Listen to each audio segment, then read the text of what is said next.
feel to return to the set of Black Panther family?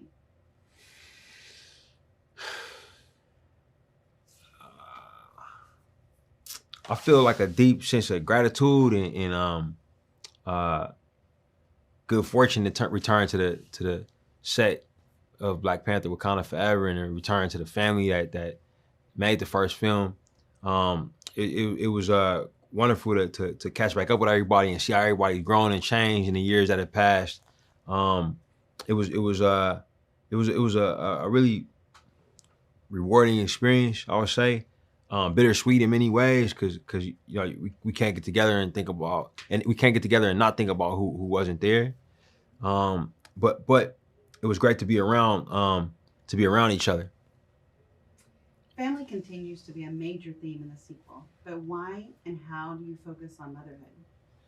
Um, why we focus on motherhood? It was really a byproduct of losing Chad and by proxy for us, in our film, family losing T'Challa.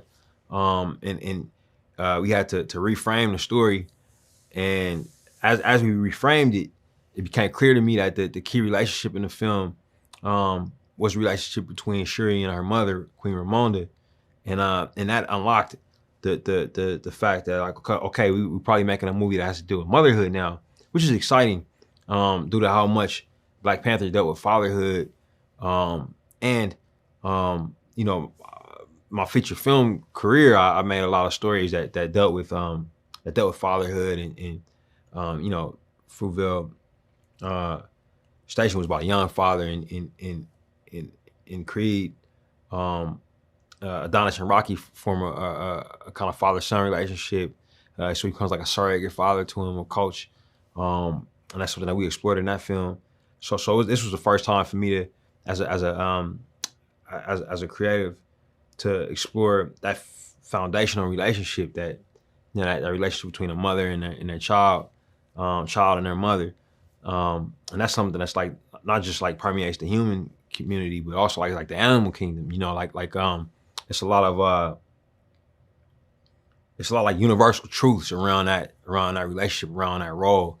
I often think about that there's like an implied uh, sweetness and grace that you think about with mothers, but also like a fierceness and a ferocity. Like even in nature, like if you're camping out here in California and you come upon like bear cubs, it's like, man, you got to find the mom or else, because you don't want to get in between that, because then that mother will tear you apart. So the multiple dynamics of that relationship, uh, we thought that was really interesting, and it was really rewarding to make a film about it.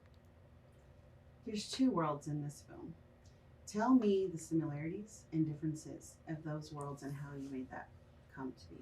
Yeah, yeah. In the film, we have the nation of Wakanda and the kingdom of Wakanda, I should say, and the nation of Talokan.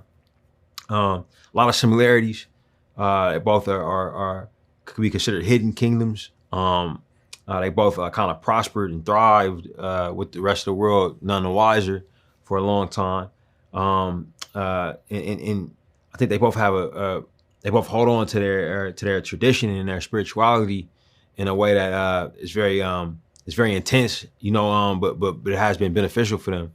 The differences, I would say, are obviously location. That's the obvious one, right? That the Talakanil can breathe water, so they form their society in the depths of the ocean.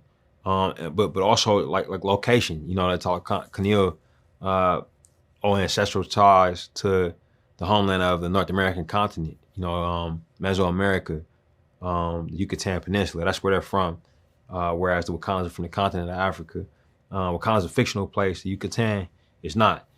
So that's another major difference. And I would say that the biggest, I think, fundamental difference is that the Talakanil have um, a key event in their history that forced them to migrate.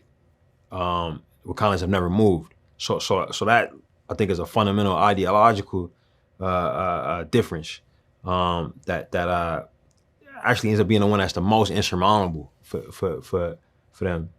Talk a little bit about Riri Williams. She's the new character. Talk about her character and how her importance is to the family and how it happens. Yeah, I was really excited to bring Riri Williams to life. She's a very well known character in publishing, a newer character as it relates to some of the um, original Avengers like Iron Man and Thor but she was written in publishing to be kind of a spiritual successor to Iron Man, if you want to call Iron Man a mantle. You know, she was the inheritor of that, and then eventually she carved out her own space, her own identity as Ironheart. We were excited for this one, man. Like, I think the biggest reason is because with the film focusing on Shuri and being somewhat of a coming of age story for her, I thought it was interesting for her to be in this new role of mentor as opposed to mentee. So finding somebody like Riri who she can kind of look out for and play like that older sibling role was very exciting for us. What do you want audiences to come away with after seeing this film? In terms of what I want audiences to come away with after seeing this film, I think it's just that I want them to have a good time at the movies. You know, I want them to go through the full emotional gamut.